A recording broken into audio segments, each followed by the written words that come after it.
Hébreux, chapitre 1. Dieu, ayant autrefois parlé à nos pères à plusieurs reprises et en diverses manières par les prophètes, nous a parlé en ces derniers temps par son Fils, qu'il a établi héritier de toutes choses, par lequel aussi il a fait le monde, et qui, étant la splendeur de sa gloire, est l'empreinte de sa personne, et soutenant toutes choses par sa parole puissante, ayant opéré par lui-même la purification de nos péchés, s'est assis à la droite de la majesté divine dans les lieux très hauts.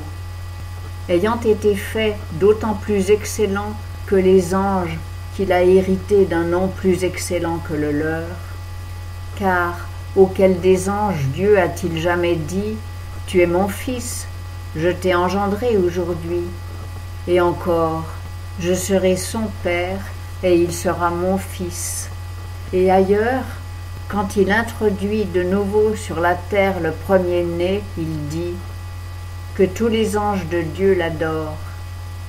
Et quant aux anges, il est dit, il fait de ses anges des vents et de ses ministres des flammes de feu.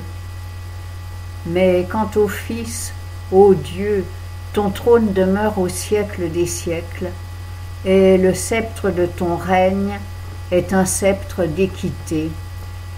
Tu as aimé la justice et tu as haï l'iniquité. C'est pourquoi, ô Dieu, ton Dieu t'a oint d'une huile de joie au-dessus de tes semblables. Et encore, c'est toi, Seigneur, qui as fondé la terre dès le commencement, et les cieux sont l'ouvrage de tes mains. Ils périront, mais tu demeures. Ils vieilliront, tous comme un vêtement, et tu les rouleras comme un manteau.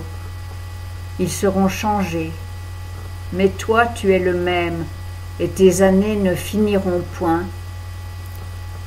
Et auquel des anges Dieu a-t-il jamais dit « Assieds-toi à ma droite, jusqu'à ce que j'aie fait de tes ennemis le marchepied de tes pieds » Ne sont-ils pas tous des esprits destinés à servir et envoyés pour exercer un ministère en faveur de ceux qui doivent hériter du salut ?